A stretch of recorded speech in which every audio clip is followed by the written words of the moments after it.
Spoiler número 1. É como a Capitã Marvel chegou na Terra, né? Ela tá envolvida na guerra Kree-Skrull e, em busca de um espião Kree, ela acaba numa missão que dá errado. Completamente errado. E aí, quando os Skrulls capturam ela, eles descobrem que tem um segredo dela na Terra, né? Uma fonte de poder que eles desejam para terminar essa guerra. Exato. E aí, ela acaba escapando deles e com essa pista da Terra, ela acaba desembarcando, né? Caindo né? Numa blockbuster. Exatamente na blockbuster, né? E o legal é que é a primeira missão que ela tá indo, né? Ela tá lá para se consolidar como uma soldada Kree, né? E dá tudo errado, lógico que ia dar tudo errado, né? E aí, dessa forma, com a missão falhando, ela vem para a Terra. E muitas pessoas acharam que ela viria para a Terra com uma briga com a Star Force, né? Que ela teria brigado, mas não, na verdade a missão deu errado e ela acabou parando aqui na Terra. E quando ela chega aqui na Terra, ela consegue se comunicar com a Star Force para falar, ó, tô aqui. Mas ali já dá aquele estralo nela e já fala, cara, eu preciso investigar o que está acontecendo aqui. E aí, a partir dali, começa realmente, acho que é no segundo ato isso, já começa a trama do filme em si. E ela começa a ver que nem todo mundo é mocinho, nem todo mundo é vilão, ou que as coisas são diferentes do que foram contadas para ela. Mas isso a gente fala mais pra frente. E o spoiler número 2 tem ligação direta com o final de Guerra Infinita. Aquele famoso pager do Nick Fury. Como ele conseguiu esse pager? Obviamente, a Capitã Marvel que cedeu pra ele. Só que a gente acreditava que ele só teria recebido, de repente, aquele pager, né? Mas quem fez a modificação no pager é ela. Sim. Porque além de uma guerreira, de uma soldada brilhante, ela também é uma engenheira brilhante, né? Quando ela chega aqui, ela abre um telefone público inteiro para poder fazer uma comunicação intergaláctica. Fala, cara, um telefone público, né? E ela mesma vai, monta o pager e entrega pro Fury. Sim, força e raios e o poder de voar não são as únicas habilidades dela, né? Inteligência suprema. Sim, sim. Pager nos anos 90 não é uma coisa rara, não é uma coisa difícil, né? Todo mundo usava, todo mundo tinha. Especialmente um cara que precisa de comunicação que nem o Nick Fury. Sim. E aí a Capitã usa uma de suas muitas habilidades, né? Que ela modifica, né? Em casos especiais, né? Fica o contato caso chegue alguma ameaça cósmica. Tem alguma emergência, você me chama. E essa emergência chegará, falaremos nos próximos spoilers. O terceiro spoiler é como o Nick Fury perdeu o olho, né? A gente já viu ele com tapa-olho, sem tapa-olho, a gente viu que alguma coisa aconteceu, mas isso nunca foi explicado. Em Capitã Marvel a gente descobre por quê. Um gatinho, Goose, o famoso Goose, que na verdade é um alienígena, um Flerken, né? Não sei se é Flerken, enfim, Flerken. Ele é um alienígena que tem tentáculos e que ele consegue, é meio que um transmorfo, né? Ele consegue ter a aparência realmente igual, parecida com um gato. E o Nick Fury, ele cria meio que um laço com esse gatinho, né? Ele se afeiçoou, ele passa o filme inteiro com o gato no colo. Gato, cuti, cuti, cuti, cuti. E todo mundo sabe que o gato é um monstro. Todo mundo menos ele. Então, obviamente, em algum momento, isso ia dar merda. Ele ajuda em diversas partes, porque o Flerken é quem esconde o Tesseract. Isso você tinha que falar. Você revelou um spoiler do spoiler agora, mas beleza. Escapei do roteiro, mas tudo bem. Isso era mais pra frente, era sobre as cenas pós-créditos. Mas enfim, ele esconde o Tesseract, ele tem essa habilidade de meio que ele deve ter, sei lá, uma dimensão dentro dele que para poder esconder as coisas, porque os tentáculos dele são gigantes, né? Sim. E ele ajuda o Nick Fury em determinado momento do filme, mas ele também acaba com o Nick Fury e rasga o olho do Nick Fury. Da forma mais tosca possível, né? O Nick Fury é um cara que participou de guerras, que lutou com os Vingadores e ele toma um arranhão de um gato e perde o olho. Pô, você fala, tá, beleza. Foi até que engraçado, mas você fala, bom. Acho que foi a única coisa que eu achei menos interessante no filme. Não vou falar que foi ruim, mas a única coisa que foi menos interessante, a forma com que o gatinho tá lá no colo dele, arranha o olho dele. Eu falei, poxa, que preguiça de pensar alguma coisa melhor, né, cara? Preguiça, né, roteiristas? O Deadpool sempre fala. É uma porra, cara. Sei lá, né? Não, mas eu acho que tem um propósito nisso.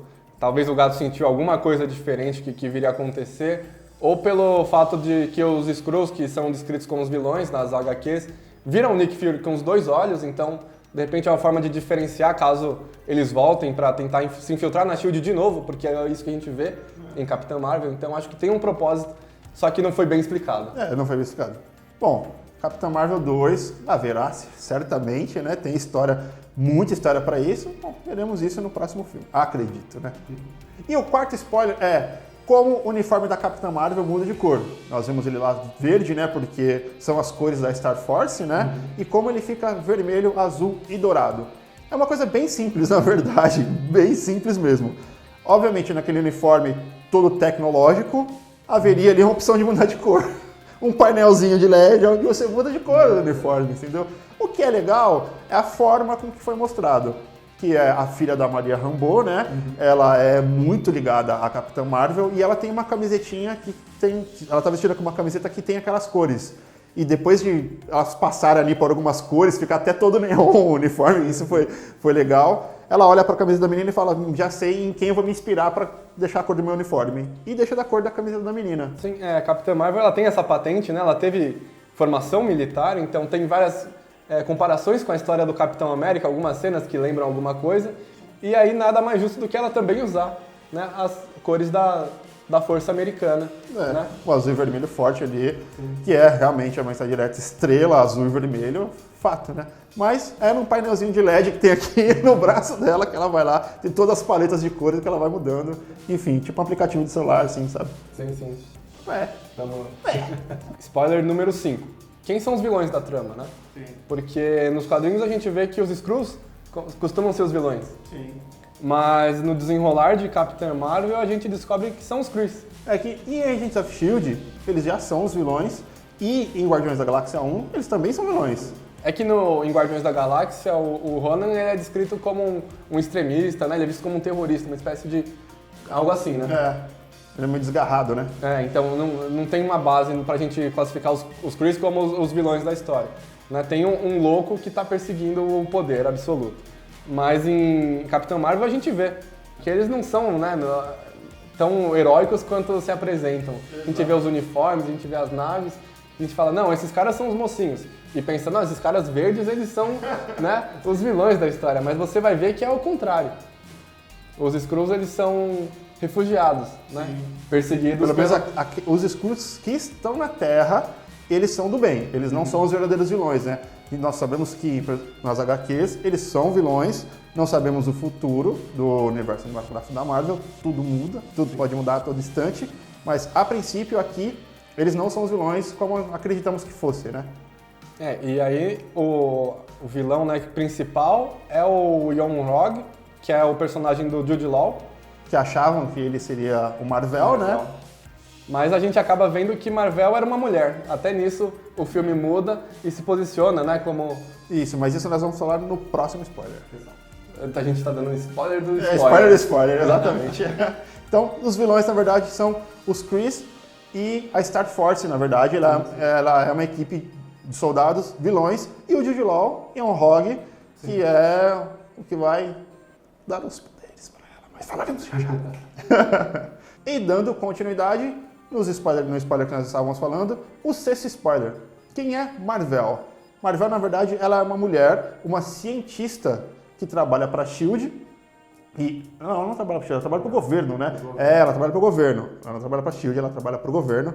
E ela é a Marvel, na verdade, né? Que é uma Kree que está do lado dos humanos. É parecido até com as HQs em questão de origem, não de gênero, né? Porque é um homem, né? O Capitão Marvel, né? Que é um herói, ela não é uma heroína, apesar de ela tá querendo parar com a guerra, impedir a guerra entre os Skrulls e os Kree. Então ela não deixa de ser uma heroína nas suas motivações, né? Mas é uma mulher e não o Capitão Marvel. Ela não é uma heroína como a gente vê, a gente pensa assim com capa, com uniforme, mas ela é uma pessoa que está engajada em terminar uma guerra que dura anos e vem fazendo vítimas, né? Assim, um número enorme. Então ela quer terminar essa guerra, mesmo atuando na Terra, com uma tecnologia limitada que a gente tem nos anos 90. E a diferença com os quadrinhos, além do gênero, é que ela não tem superpoderes, né? Mas ela consegue desenvolver uma tecnologia que concede esses poderes para protagonista do filme. Exato. Que esse é o próximo spoiler. Spoiler número 7. Como a Capitã Marvel ganhou seus poderes. Nos quadrinhos a gente vê um sacrifício do Capitão Marvel, né, que transfere e acaba passando esses poderes para ela. No filme é um pouco diferente, embora... Bem parecida a construção, né? É bem parecido, mas os poderes dela vêm de uma máquina, né, de um motor de velocidade da luz, movido pelo Tesseract, pelos poderes do Tesseract. Acreditam que é só uma fonte de energia, né? Mas quando você já vê azulzinho ali, você fala, opa... Eu já vi isso antes. Já vi isso em algum lugar, e vem do Tesseract. E o que eu achei interessante nisso é porque, assim, ali era só uma pequena parte da energia do Tesseract que foi absorvida por ela na hora que a nave explode. E você fala, cara, acho que por isso que o corpo dela resistiu à absorção desse poder e não ela segurando a joia, necessariamente dito, né? Então por isso até faria sentido o corpo dela ter sido absorvido, ter absorvido esse poder e ela não morrer, né? Ela estava muito perto, né, da explosão, acabou pegando um pouco dessa energia. Que ela se sacrificou, né? Desculpa te cortar, na verdade ela se sacrificou. Ela deu um tiro no motor para ela não ser capturada pelo Yeon-hog. E aí ela pegou esse poder, né, na sorte, ela absorveu esse poder, que é uma pequena parcela, mas mesmo assim para ela já é um poder absurdo, né, que deu todas as funções desse motor de velocidade da luz, né, ela começa a dominar seus poderes, começa a voar numa velocidade incrível, né, percorrer o espaço com esse poder que ela ganhou, além dos raios e tudo mais. E aqui tem uma coisa que a Marvel faz muito, mas muito, tem feito muito ultimamente, é a alteração no trailer. No trailer, na hora que ela tá no chão sangrando, o sangue que sai do nariz dela é azul, ou seja, dá a entender que seria realmente igual à HQ, que ela já se transformaria meio humana e meio Kree ali nessa explosão, mas não é assim que funciona. Ela tá inconsciente, o Yeon-hog decide levá-la para Hala, que é o planeta dos Krees, e lá ele faz uma transfusão de sangue, o sangue dela para aí sim ela ter a fusão, né? Lá eles fazem a fusão de DNA para ela sobreviver e ela conseguir controlar os poderes dela. E eles controlaram, né? Que elas colocam tipo um bloqueador, igual vocês viram em Agents of S.H.I.E.L.D., né? Acredito que vocês tenham visto, com a Tremor. Ela também tem um bloqueador de poderes na última temporada, e a Capitã Marvel também tem esse bloqueador. Pra você ver a interação, né? TV com cinema como se mistura. Tá tudo conectado.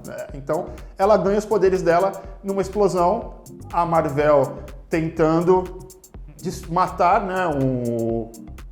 Yeon-hog, na verdade não é o Skrull nessa hora, é o Yeon-hog, na verdade.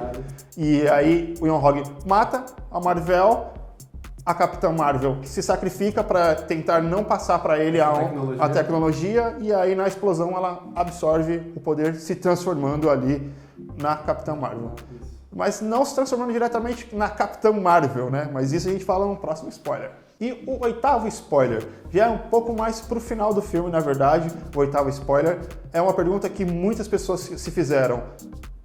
Onde estava a Capitã Marvel contra Ultron, contra Thanos? Aonde essa miserável estava? Contra o Loki, né, na invasão. Contra o Loki, porque o Nick Fury não a chamou antes. O porquê a gente sabe, ele acreditou na iniciativa Vingadores. Que a gente vê o começo da iniciativa, o começo do projeto. Inclusive, o nome do projeto Vingadores é por causa dela. Aqui é um spoiler do spoiler, né? No jato dela, o que está escrito é Carol Vingadora Danvers. E aí, na hora que o Nick Fury vê isso na foto, fala, porra, Projeto Vingadores, Iniciativa Vingadores, que na verdade estava Iniciativa Protetores. É um nome bem melhor, Iniciativa Vingadores. Bem melhor. Então, pô, não, o Capitão América não é o primeiro Vingador oficial. E, na verdade, ele é oficial. Mas a primeira Vingadora não oficial, quem diria? Capitã Marvel, sim. Que é a primeira Vingadora. O Capitão América, ele é o primeiro super-herói, mas quem realmente inspirou a formação dos Vingadores foi a Capitã Marvel. Sim. Mas agora vamos ao que interessa. O porquê ela não estava aqui. É muito simples, galera. Ela sai da Terra para poder encontrar um lar para o povo Skrull que estava refugiado aqui.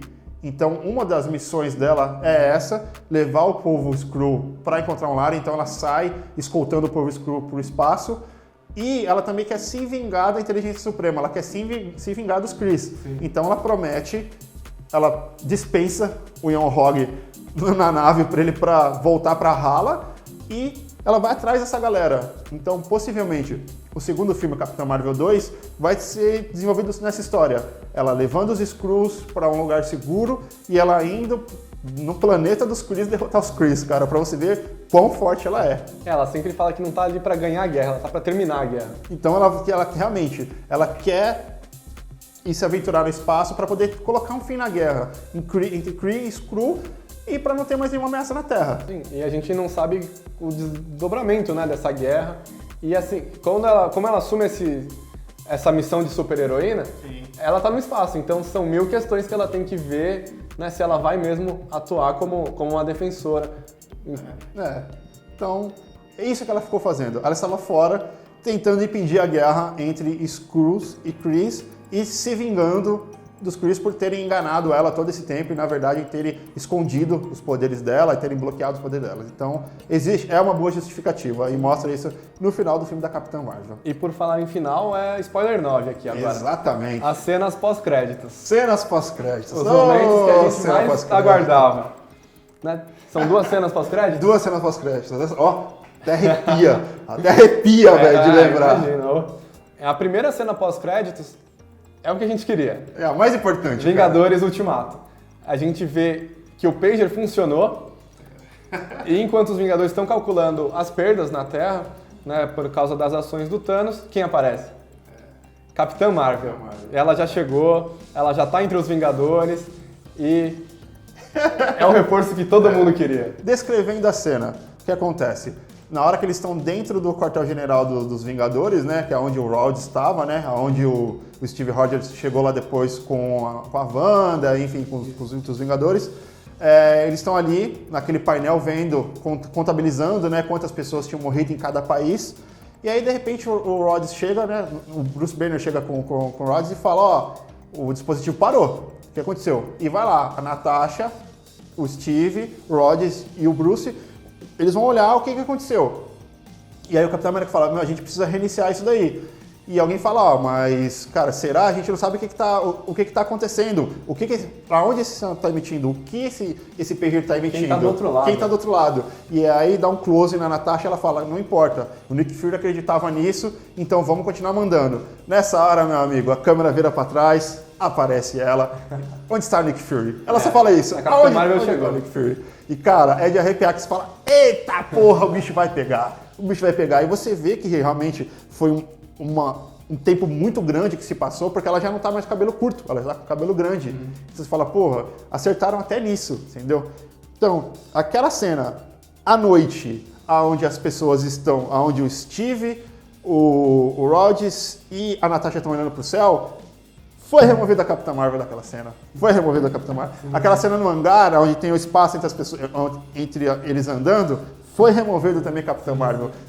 E a gente percebe que quem tá chegando naquela cena do trailer de Vingadores Ultimato não é a Capitã Marvel. Sim. Porque ela entra, ela passa pela segurança até do quartel-general dos Vingadores sem ninguém perceber, né? Então, ali, possivelmente, é o Steve Rogers, não. O Tony Stark voltando do espaço junto com a Nebulosa. Sim. Não, revelou bastante coisa. Uma cena pós-créditos revelou muita coisa. Muita coisa, muita. Abriu a mente e você fala, caralho! Fala, ô Marvel, você sendo você novamente. E a segunda cena pós-crédito é uma cena pós-crédito, aquelas cenas engraçadinhas, sabe? É, na verdade, o Flerken, lembra que eu falei pra vocês no outro spoiler que ele tinha engolido o Tesseract? O gato. O Goose, né? Ele cospe o Tesseract em cima da mesa do Nick Fury. Então é uma cena pós-crédito até meio dispensável até. Pra gente dar risada, pra aliviar o baque que foi a primeira cena pós-crédito. Porque você ainda tá assim, cara, nas possibilidades do que pode acontecer. E fala, gente, falta quantos dias pra estrear Vingadores? Você fala, cara, então como é que eles vão voltar no tempo? É a primeira coisa que eu pensei. Falei, mano, ela já tá aqui, então como é que eles vão voltar no tempo? Já a sua cabeça já começa a pipocar a teoria, o que vai acontecer. E pensar como que vai funcionar essa equipe nova, né? Que agora vai ter o Homem-Formiga, a Capitã Marvel, é uma nova gama, né, de poderes, de habilidades que entram em jogo contra Thanos. Exato, contra Thanos. Não estamos contra Thanos. Ainda não. E o 10º spoiler, eu separei esse 10º spoiler aqui como o último porque ele não é uma coisa assim tão reveladora, mas era uma coisa que eu gostaria muito de falar, que é sobre o nosso querido Stan Lee. Foi uma homenagem muito legal para o Stan Lee, muito legal. A abertura inteira do filme. Geralmente são os Vingadores que são mostrados na abertura do filme, mas não, cara, eles colocaram diversas cenas do Stan Lee, e na hora que o logo da Marvel vai sendo revelado, tem diversas cenas do Stan Lee dentro do logo, cara. Onde a gente costuma ver os rostos dos nossos heróis, a gente continua vendo. Só que maior herói. De um maior herói. Todos, né? Sim, é uma cena que já É só o logo da Marvel, né, aparecendo em umas cenas dentro, aparecendo, mas a gente já começa a arrepiar, já começa a se emocionar. Ele começa a se emocionar porque você fala o que ele representou na vida de diversas pessoas, com as histórias em quadrinhos, cara. E aí é a hora que você vê que, porra, vai fazer falta. Sim. Tanto é que o cameo dele dentro do filme é muito legal, é rápido, mas é muito legal porque tem uma interação dele com a Capitã Marvel. Ele tá dentro do trem, aquele trem que a velhinha apanha da Capitã Marvel, que na verdade é um Skrull. Ele tá ali dentro, ele olha pra ela olha pra ele e dá um sorrisinho assim, sabe? Tipo, e aí, beleza? Ela sabe quem ele é, assim, eles tem uma interação. É escancarado legal, isso, né? Que tipo, ela tá dando... Ei, Stanley, tudo bem? É muito legal e é uma homenagem justa, né? Duas cenas, momentos bem discretos, assim, mas que dão todo o impacto, né? A gente já sente... É bem legal a gente ver essa homenagem acontecer. Porque se você parar pra pensar, cara, ele já tinha vários cameos já gravados, né? Mas uma hora isso vai acabar. Você fala, porra, mano... Não tem mais Stan Lee aqui. Pode ser que seja criado digitalmente, pode ser, mas você sabe que não vai ser a mesma coisa, né? Vai fazer falta e todas as histórias fantásticas que ele criou, você fala, poxa vida. Então foi uma homenagem justa. Sim, ele ser reverenciado pela Capitã Marvel durante uma cena de ação foi sensacional. Falando algumas das suas frases mais clássicas, é muito legal de ver. Vamos agora ao plus. Na verdade não são mais spoilers, mas na verdade teorias. Como ela vai se integrar aos Vingadores? Será que é ela que vai restaurar os Vingadores? Se ela possivelmente a partir de agora, com ou Steve ou Tony Stark morrendo, qualquer um dos dois que morra, é ela quem vai, acho que, assumir agora o manto de protetora, de Vingadora principal a partir de agora, né? É o que eu acredito também, né?